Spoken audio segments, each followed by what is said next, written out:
is what's going on. It is your boy Battle from Brothers here. So I am so sorry that I've not been uploading in 6 days basically, and I do have an excuse for that. I was on a trip for quite a while, so I'm glad to be back so I can make videos daily. And ask me I'm gonna put a card in the top corner, so if you want me to make more edited videos, but one every other day more, or do you want me to make videos not so much edited and then upload daily? So yeah, I just kind of would like to know on that because that would really help. Because then I know which videos to make, or I might put one that's both, because I'm not gonna do 2 videos in 3 days or something. So in this video, we're gonna by the way, we have 105 subscribers, and we are in a challenge with Max Nisbet, who has 65, and he's a great channel. Go check him out. Hit the like button on his videos. And so,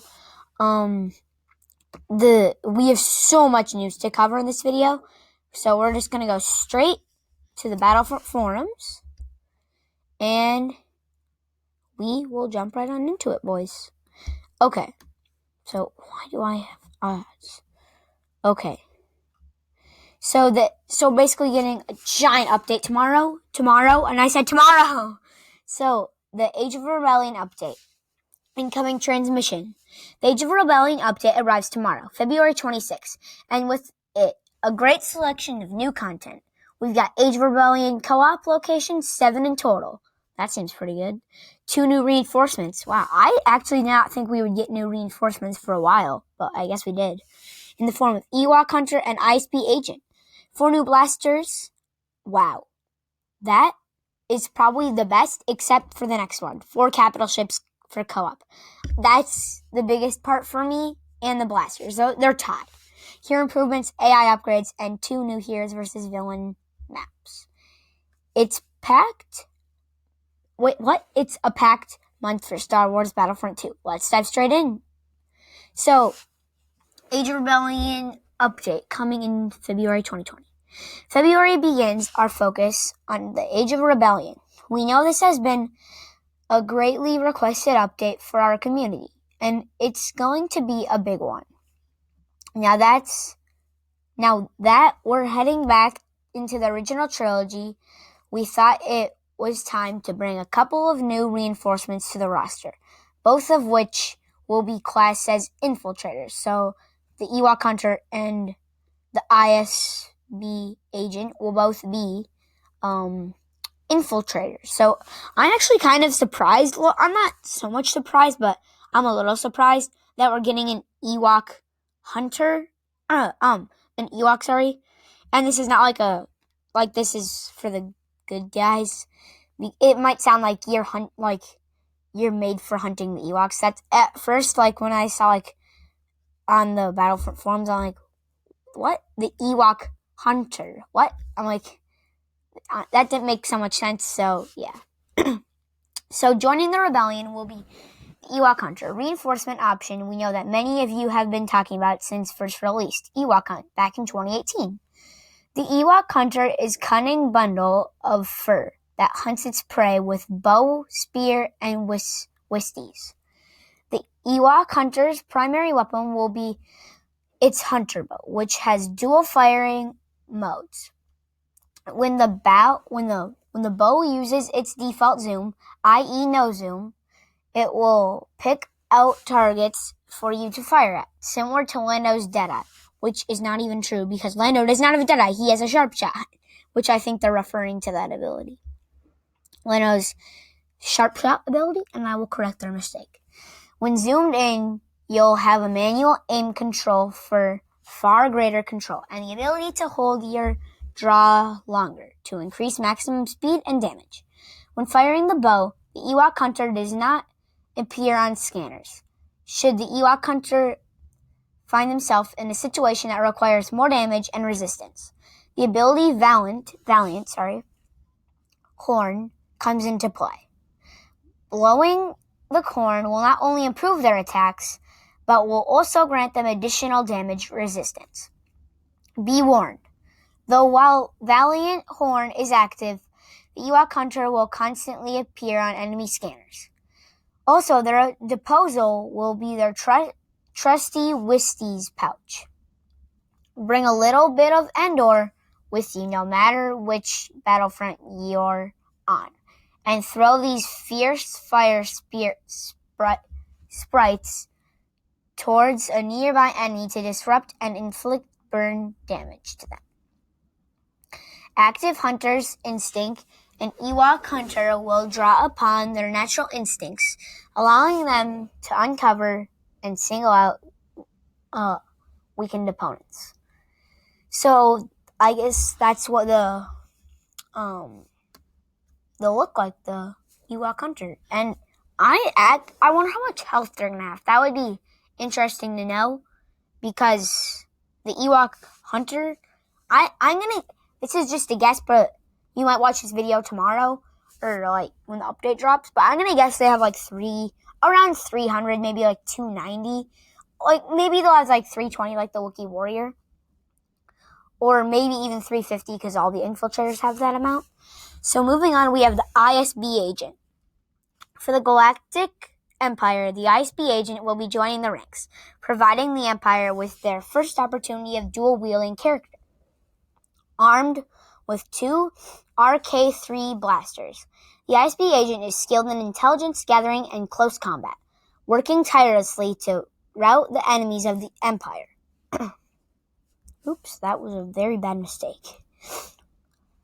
The ISB agent excels at getting in and out of combat zones, especially when her assault training ability is activated.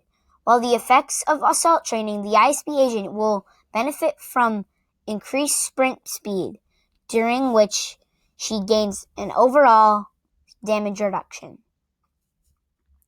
Locating enemies of the Empire is made easier thanks to the Imperial Intel ability. Once activated, the ISB agent will scan the nearby area to reveal the 4 closest enemies. The number of enemies revealed will be increased by defeating more while it is active, up to a total of 10. Double your effort in her final ability, and empowers nearby allies by regenerating their base health. It can only be used for an ally in range.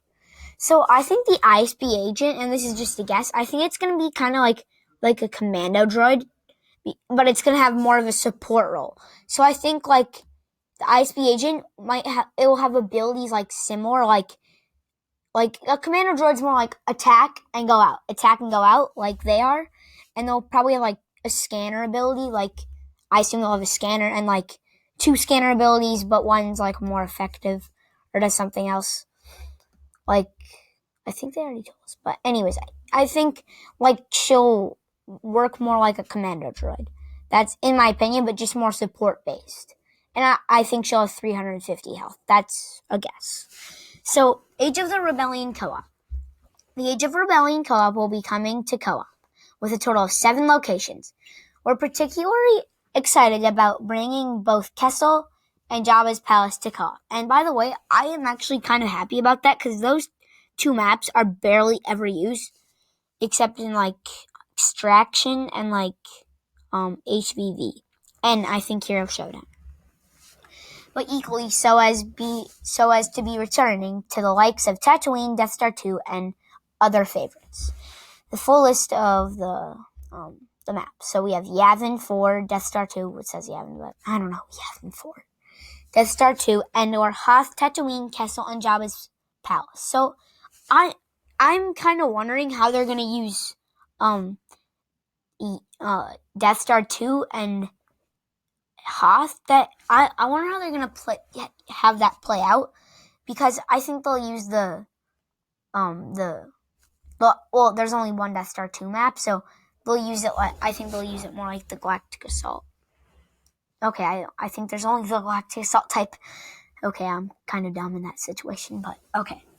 The Capital Ship Co-op. So that's going to be next on the thing. With Supremacy, we have created a number of capital ships: the Venator Dreadnought, MC-85 Star Cruiser, and the First Order Resurgent class Star Destroyer. In February, we start the process of bringing these ships into co-op, meaning they will be standalone maps for you to attack and defend, starting with the Republic class and Separatist Republic Venator and Separatist Dreadnought. And so they might only be bringing like 2 maps, but hopefully we get the other 2 maps in the next update. And there already are mods for the capital ship interiors I know there are for the Dreadnought, but I don't think I've seen one for the Venator Republic ship. But they'll somehow work that out. Okay. We're expanding the selection of trooper weapons as each of our 4 classes will receive a new blaster, cross-era compatible, to equip and modify. E11D. And what? Okay, this is for the assault class first, I guess, because it says it. So this medium-range blaster rifle was manufactured for precision and I am so dumb I cannot read that word. Reliability. I'm just going to say that's how you say it. And will be available for the assault class. The mods that you can equip are reduced coil, light stock allowing sustained fire with less recoil, flashlight, barrel mounted light source that reveals enemies while zooming. And one quick thing to tell you guys, this is kind of sad news and I find it sad. Ben Walk is leaving as community manager, and I don't really like that. But he is getting promoted, and good luck to Ben wherever he goes, because hopefully he is great at all the jobs that he goes to from now on. So yeah, that's just, I just kind of want to say that. So single fire mode enables controlled single fire mode with each pull of the trigger. And hopefully that the person who replaces Ben Walk will be at least close to his level. Because he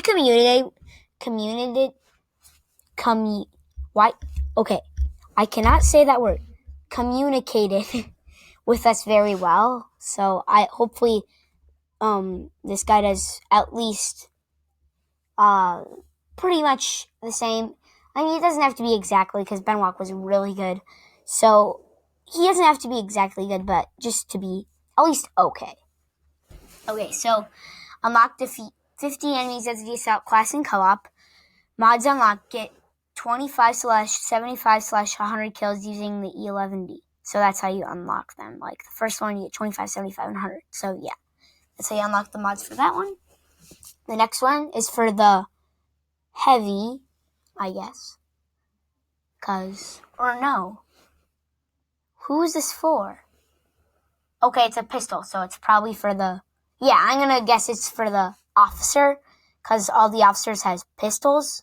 So yeah, and then this one must be the heavy, and then the last one must be the sniper. So the short-range DL-18, and by the way, this is the DL-18, is a popular blaster in the Outer Rim.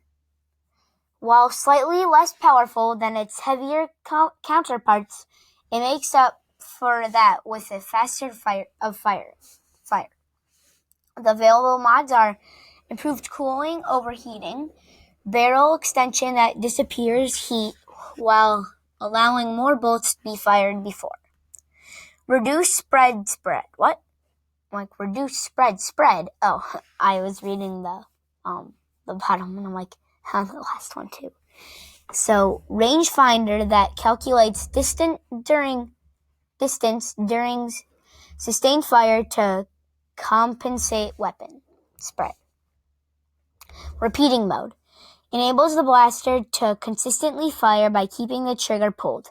Unlock 50 enemies as the officer in co-op to unlock this gun. And then the same thing, I think, is for all the classes to unlock all the mods. 25 kills, you get the first one, 75 for the next one, and 100 for the last one. So next up, we have the T-21. And I think this is for the the heavy, I believe. So, a robust, short-range, heavy blaster. Yeah, it must be for the heavy because it says heavy blaster. Manufactured for consistently discharging powerful bolts as the expense of low rate of fire. Oh, and by the way, I'm not going to do the whole entire thing. I'm just doing the main things right now, in the thing. So, just go to Battlefront forums and then you can see Battlefront forums EA.com. Just type that in, just press click here for the Age of Rebellion, just scroll down and you can read anything you want about it. Just saying. So, yeah. So the available mods are zoom scope with increased magnification, improved handling, modified barrel that allows the blaster to be fired with less recoil, and dispersion. Okay, I am such a bad reader. I'm not going to say that. At the expense of reduced damage output. Burst mode enables a 3-blast burst mode with each pull of the trigger. And then the same thing. And also, all of them have 50 enemies you gotta kill, I assume. Yeah, and then 25, 75, and 100. So then, yeah, we did all of them. So the last one is for the specialists. So it's the Seisler rifle, which was for the Tusken Raider, and that gun was in Battlefront 2015, by the way. So while appearing crude when compared to the more sophisticated blasters, the long-range I'm just going to call it the Seab rifle because I can't say that. Rifle was a versatile and durable weapon, popular among the Tusken Raiders native to Tatooine. The available mods are dual zoom, microscope that can toggle between 2 magnification levels while zooming, reduced recoil, reinforced barrel extension that absorbs much of recoil with each blast, and the last one is improved cooldown. Okay, why do I keep doing that? Improved valve system that greatly reduces the time before the blaster begins cooling down. And then the same thing, obviously. So the hero improvements during the February update. So then this is basically what Leia has. So her start damage is increased. This is for her E11 blaster. So start damage is increased from 32 to 36. Her end damage is increased from 17 to 19. Increased damage fall off start distance from 5 to 20. Increased damage fall off end distance from 10 to 40. Reduce the recoil. Reduce spread of blaster fire. And out of them all, I'd say that, the bottom one, and I don't know, I'd say the bottom one is probably the best. Because if you can shorten up the spread, that really makes a difference in your blaster and the reduced recoil. So, yeah. In addition to the above modifications, we are also implementing changes to her shield, which now also heal friendly forces within 5 health every second. Rounding out the changes to Leia is her first flash grenade, which is being replaced by the thermal detonators. Leia will have the ability to throw 3 thermal detonators, which explode after 0.85 seconds. This ability will then enter cooldown once all 3 detonators have been thrown. Due to the changes, some tweaks are being made for her star cards, which obviously makes sense. Old card blinded, new card fearless. The description is the blast radius of thermal detonators is increased. Old card blinding reveal, new card handy device. Description: the cooldown of thermal detonators is reduced. And then one modification to Leia's milestones will be implemented in this update, which sees blinding flash grenade changed plenty of explosions to complete this milestone. You will need to defeat 30 opponents with Leia's thermal detonators. If you've already completed this milestone, it will be unlocked, so there are no requirements to unlock it again. Okay, so that's going to be it for Leia's buff, like giant, amazing buff. And wow, I wonder how good she's going to be after this buff. I wonder if she'll be like in the top 10, because you never know. I know it's going to improve her, but you never know like how much it's going to improve her. And while all these other heroes are getting buffed too, then it's hard to say if she's going to move up that much in the rankings. And I'm going to wait a little bit to do the rankings for all the heroes because there's being so many fixes that I'm just going to wait a little bit to rank all the heroes. So, for Chewbacca's Bowcaster, it will be receiving a set of tweaks and improvements, with the aim making everybody's favorite Wookiee more efficient against troopers while also missing fewer shots. Scoped, one powerful shot that allow Chewbacca to be more efficient as long distance. Non-scope, 3 bolts are grouped in a triangle form, and I think that's a really good change. And hopefully his Bowcaster is more effective and will be a lot more better in Capital Supremacy and Galactic Assault. And maybe like you'll see a lot more Chewbacca's after this fix, which maybe give him one more buff. If this doesn't work out so much, then I just leave him for the rest of the time.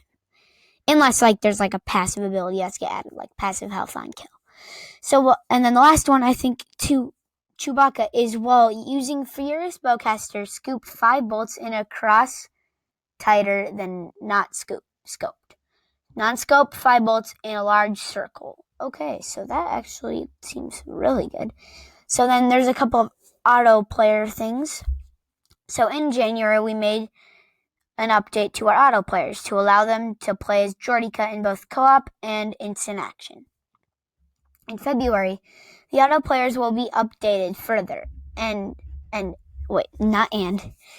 they will be now able to use vehicles. Furthermore, auto players in instant action will now be able to play as friendly heroes, which for the offline players, I think this is a really good change. So, because it's always been it's sometimes kind of hard to like win, and it's like when there's 2 heroes around you, you don't have 2 heroes, you have 1 hero, and it can only be you.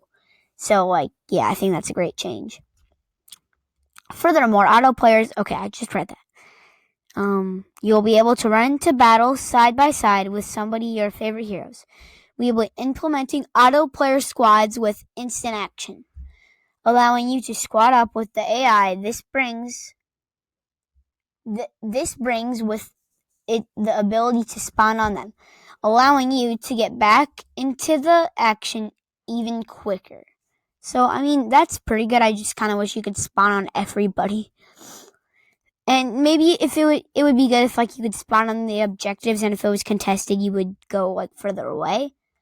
So then for the Heroes vs. Villains, we have fans of Heroes vs. Villains game mode. We'll be pleased to hear that both the MC-85 Star Cruiser and the Resurgent Class Star Destroyer are coming as playable maps. We have also made map layout changes to both Geonosis and Yavin 4 for this mode. We're keen to hear your feedback on both. So I think the maps added are really good, and I actually love those maps. And Yavin 4 I think was okay the way it was, but Geonosis, I would just quit the lobby when I see Geonosis. But I don't actually quit right away because I like the Separatist Dreadnought, and I wish it would tell you Separatist Dreadnought instead of Geonosis. So then, reinforcement and trooper updates.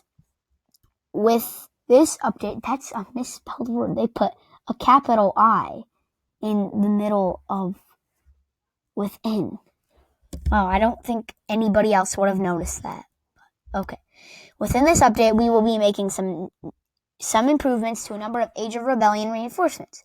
The Wookiee Warrior, Imperial Rocket Trooper, and Rocket Jumper will all be receiving updated appearances. These new appearances will become the default look for each of them, with the previous default available as an unlocked option to choose from. Troopers are also getting updated accordingly. The Imperial Death Trooper will be receiving the E11D Blaster Rifle. The Rocket Trooper will be equipped with the E11 for improved combat efficiency, and the Jump Trooper will use a A280C for an automatic fire. So this is what this model will look like. We have also tweaked the dual wielding functionality, which will improve both the ARC Trooper and the ISB agent. Both reinforcements will now play more consistently. When firing the pistols, they will now be automatic and moved on a single button, while the power blast will become an alternate fire ability. So basically, when you try to zoom in, for the ARC Trooper, if you want to do as much damage as you can, you press both buttons that you zoom in with and attack, but for the ARC Trooper, it's both attacking. But now, if you hold the one that you're supposed to zoom in, like with everybody else, and block for the lightsaber heroes, now that's going to be your secondary fire, like Leia and Iden. So yeah, just telling you guys that, and it will do the same amount if you just spam the shoot button. So yeah. So now that's going to be the skin for the Jump Trooper, which I think looks better, in my opinion. The Wookiee Warrior looks a little bit different. It's okay though. So that's what the Wookiee Warrior will look like. And for the UI updates, Age of Rebellion will also include a number of new user interface options, allowing your greater freedom how to work your UI will look. These include, and I am not going to read that, the name tags, abilities, player bar, squad list, radar, health, weapon, heat bar, and all those things are, in my opinion, pretty good. These have all been, I'm just going to leave it there for like 2 seconds, so if you want to read that quick. Okay. These have also been improvements to the PC chat window, which is now posted, I don't care about that word, at the top right corner of the screen, and is included with a vertical stack of 3 widgets: network, status, PC chat, kill, and event log. Various visual updates on the scoreboard have been made with character levels and now on display. The Age of Rebellion update is shaping up to be a great addition to the game, and it arrives tomorrow, Wednesday, 26th February. We'll see you on the battlefront. Punch it. The Star Wars Battlefront 2 team. So yeah, that's going to do it for this video, and if you haven't subscribed already, you should hit that subscribe button. So if you enjoyed the video, hit the like button. So we're making our way to 750 to beat Max Nisbet. And also, don't just ignore this channel. You should actually go check it out. So yeah, he's at 65, and we're racing to 750. I mean, we're just doing this for fun, not actual, this is just for fun. So yeah, that's going to do it for this video. So we'll see you on the next one.